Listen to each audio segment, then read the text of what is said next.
ఈ ఆదివారం జరగబోయే ఉజ్జయిని మహంకాళి బోనాలకు అధికారులు ఒకవైపు ఏర్పాట్లు చేస్తుంటే మరొక వైపు భక్తులతో ఆలయం కిటకిటలాడుతోంది.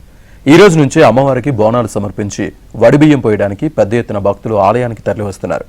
జంట నగరాల నుంచే కాదు వివిధ రాష్ట్రాల నుంచి, వివిధ జిల్లాల నుంచి వస్తున్న భక్తులతో మా ప్రతినిధి హేమ ఫేస్ టు ఫేస్.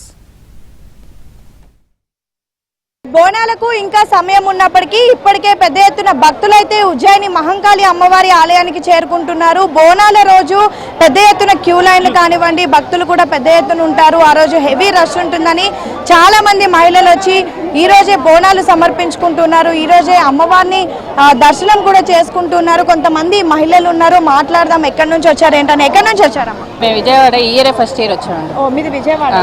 మరి అక్కడ మీకు దుర్గా అమ్మవారు ఉంటుంది, మరి ఇక్కడ ఉజ్జయిని అమ్మవారిని చూస్తే ఎలా అనిపిస్తుంది? చాలా హ్యాపీగా ఉందండి. ఇప్పుడు రాలేదు, ఇదే ఫస్ట్ టైం. చాలా బాగుంది అమ్మవారు చూడండి. మరి బోనాలకు వస్తున్నారా? వస్తాం. ఓకే అమ్మ, మీరు ఎక్కడి నుంచి? మేము మియాపూరేనండి. ఓకే, ఏంటి ఎలా అనిపిస్తుంది మొత్తం ఇక్కడ ఏర్పాట్లు, హంగామా? బాగుందండి అంతా. మేము రావడం ఫస్ట్ టైం. నేను 10 years నుంచి ఇక్కడ ఉంటున్నాం, కానీ రావడం ఇదే ఫస్ట్ టైం. ఎప్పుడు కుదరలేదు. ఎలా ఇక్కడ టెంపుల్ ఉందని ఎలా తెలిసింది? మామూలుగా ఫేమస్ కదండి, వింటూ ఉన్నాం కానీ ఎప్పుడు రాలేదు. సరే ఇప్పుడు మా కజిన్స్ అందరం కలిసి సరదాగా వెళ్దామంటే చూద్దామని వచ్చాము. చాలా ఆదివారం బోనాలు ఫుల్ జోష్ ఉంటుంది. ఆ రోజు వస్తారా? వస్తామండి. అమ్మ, ఎక్కడి నుంచి వచ్చారు? మేము భద్రాచలం నుంచి. భద్రాచలం. ఏంటమ్మా ఇక్కడ ఏదైనా అకేషన్ మీద వచ్చారా? పని మీద వచ్చాము. ఇగో మా వదిన గారు ఇక్కడ చూద్దాం ఉజ్జయిని అమ్మవారు అంటే ఇది రెండోసారి. బాగా మంచి అనిపిస్తుంది. ఎలా ఉంది ఇక్కడ అమ్మవారు ఏర్పాట్లు ఇవన్నీ ఎలా అనిపిస్తుంది? చాలా మంచిగా ఉన్నాయి. దర్శనం కూడా మంచిగా అవుతుంది.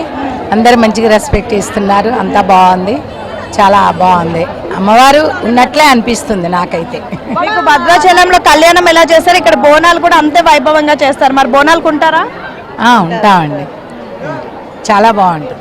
అమ్మ, మీరు ఏంటి ఎలా అనిపిస్తుంది? మేము అంతా పుట్టి పెరిగింది అంత ఇక్కడే పెట్టాము. మేము ఎవ్రీ ఇయర్ వస్తాము. మధ్యలో కూడా వస్తాం. శ్రావణ మాసం అని అప్పుడని ఇప్పుడని అంతే. ఏదన్నా జోష్ అంతా ఇప్పుడు ఉన్నట్టుంది మీకు కదా? రేపటి నుండి అయితే అసలు కుదరదు. అందుకోసం ఈ రోజు వచ్చినాము ఇంకా దర్శనం. కోడి బియ్యం ఏమైనా పోస్తారా? సో చూడొచ్చు చక్కగా. ఎక్కడి నుంచి వచ్చారు? బోయిన్పల్లి. ఓకే, ఎలా అనిపిస్తుంది అమ్మవారిని దర్శనం చేసుకోవడం? చాలా మంచిగా అనిపిస్తుంది. ఎవ్రీ ఇయర్ వస్తుంటారా? ఎవ్రీ ఇయర్ వస్తాం. మేము ఇక్కడే లోకల్లో ఉంటాం. ఇప్పుడు అటు నుంచి ఇక్కడికి వచ్చి ఎవ్రీ ఇయర్. మీరు ఎవ్రీ ఇయర్ వస్తారా? ఫస్ట్ టైమే అండి. ఎలా ఉంది అమ్మవారిని దర్శనం? చాలా బాగుందండి. అందరు వచ్చి చేసుకోవాలి దర్శనం. చాలా బాగుంది. సో మొత్తానికి అయితే ఎంతో మంది మహిళలు ఇక్కడికి వస్తున్నారు. మరి ముఖ్యంగా ఈ రోజు గురువారం, రేపు శుక్రవారం, శనివారం ఇక్కడ ఫుల్ రష్ ఉంటుంది. ఒకవైపు బోనాలు, మరోవైపు ఒడిబియ్యం పోస్తుంటారు. సో ఇలా డిఫరెంట్ కార్యక్రమాలు ఉంటాయి కాబట్టి చాలా మంది ఈ రోజే అమ్మవారిని దర్శనం చేసుకుంటున్నారు.